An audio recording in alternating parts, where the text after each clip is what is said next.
تیسری صدی ہجری میں امام محمد مہدی کے بارے میں انہوں نے یہ عقیدہ کلیم کیا کہ وہ تو غیابت میں چلے گئے ہیں اور غار میں وہ جا کے چھپ گئے ہیں اور وہ جا کے قرب قیامت میں نکلیں گے. تو پریکٹیکلی تو اب ایسے امام کا مجھے کیا فائدہ جو پچھلے آلموسٹ 1100 سال سے غار میں چھپا بیٹھا ہے, اور کس غار میں ہے, کیسے میں کانٹیکٹ کروں, نہ میں اسے واٹس ایپ کر سکتا ہوں, نہ میں اس کے ساتھ کوئی وائس میسیجنگ کر کے اس سے موجودہ زندگی کے حالات پوچھ سکتا ہوں. اعوذ باللہ من الشیطان الرجیم, بسم اللہ الرحمن الرحیم, اما بعد.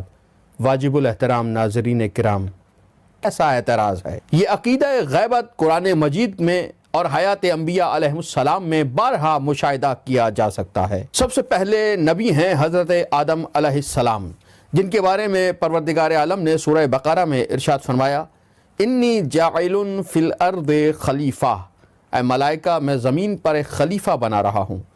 آدم علیہ السلام کو خلیفہ بنایا تھا زمین کے لیے, لیکن ایک عرصے تک آدم علیہ السلام زمین پر نہیں آئے, آسمان پر رہے, اور آسمان کے بعد جنت میں رہے.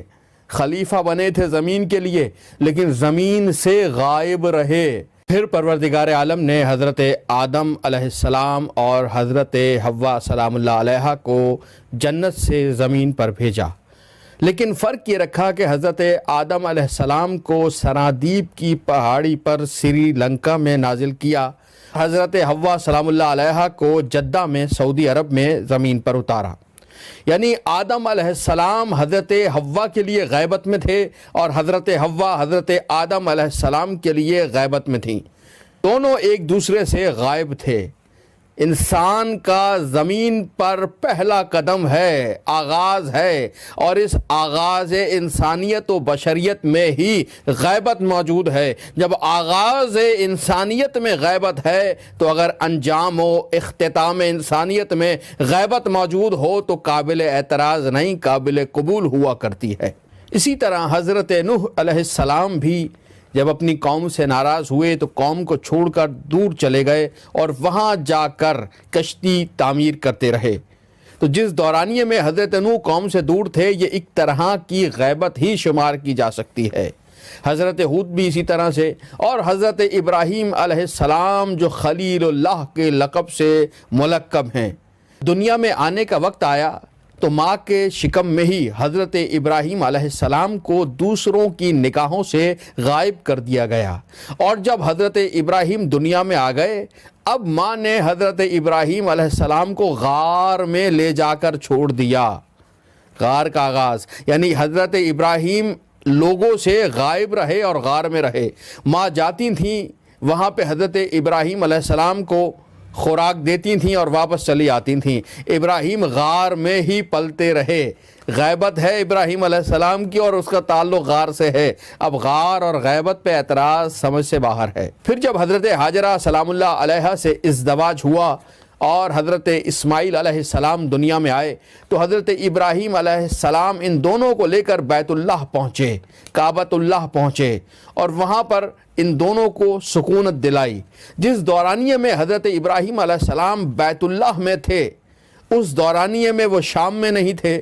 تو جب شام میں نہیں ہے تو شام والوں کے لیے ابراہیم غیبت میں ہے, ابراہیم غائب ہیں. اب ہے کوئی جو سوال کرے کہ شام میں موجود ابراہیم علیہ السلام کے ماننے والے کس طرح سے ابراہیم سے رابطہ قائم کرتے تھے؟ کیا ابراہیم علیہ السلام کو واٹس اپ کرتے تھے؟ کیا ابراہیم علیہ السلام کو وائس میسج بھیجا کرتے تھے؟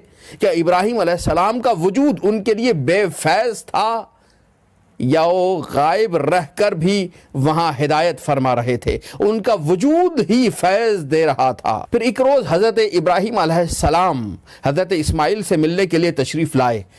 اسماعیل علیہ السلام کی زوجہ نے خیر مقدم کیا, تعظیم کی, تکریم کی, خدمت کی, چونکہ حضرت اسماعیل علیہ السلام مکے میں موجود نہیں تھے, طائف گئے ہوئے تھے. ابراہیم علیہ السلام نے حضرت اسماعیل کی زوجہ کو دیکھا, پیغام دیا اور واپس چلے گئے.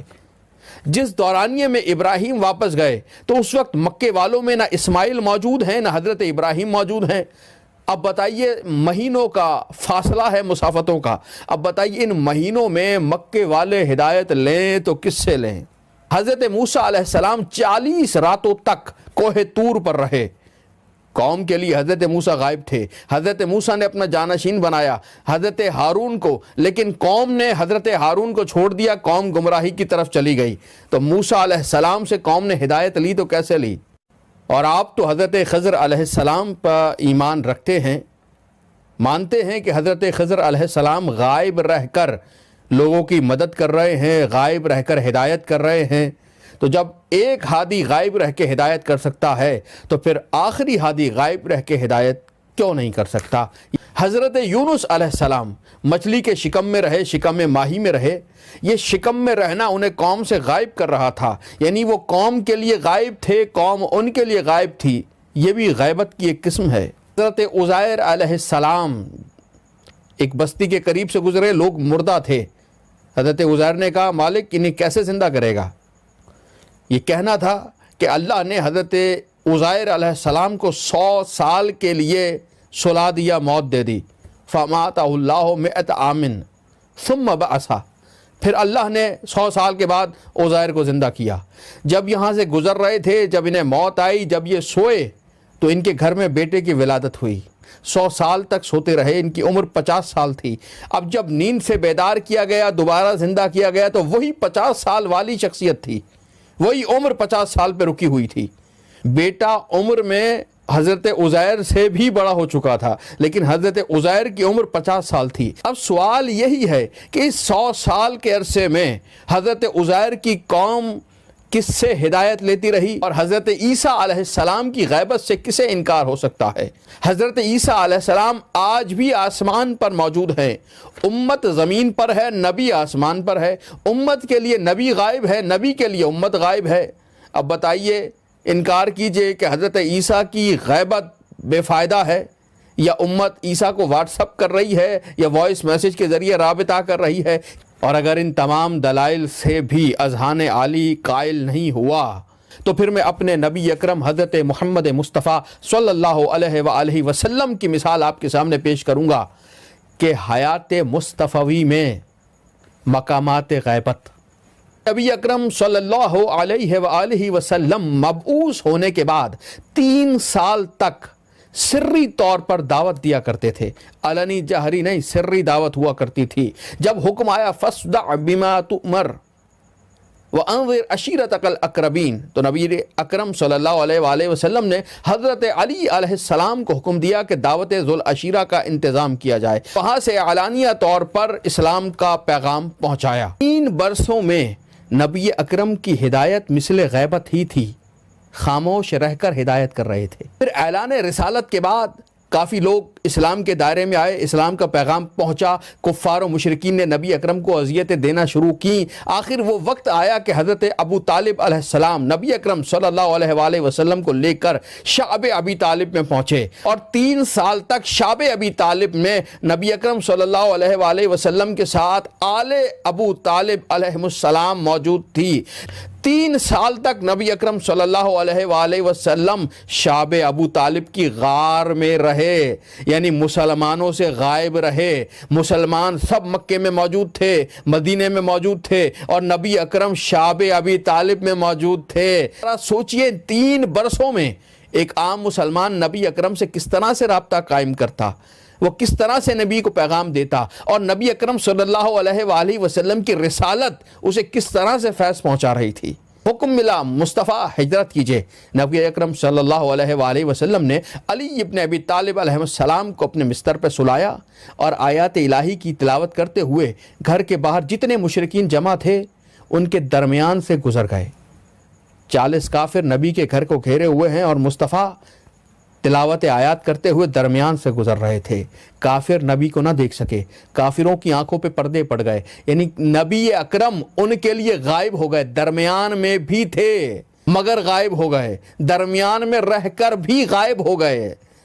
تو جب پہلا محمد درمیان میں رہ کر غائب ہو سکتا ہے تو پھر اگر آخری محمد درمیان میں رہ کر غائب ہو جائے تو تعجب کیسا ہے۔ مشرکین آئے، نبی اکرم کا پیچھا کیا، نبی اکرم غار سور میں چلے گئے، 3 دن تک غار میں موجود رہے، کافروں کو نظر نہیں آئے۔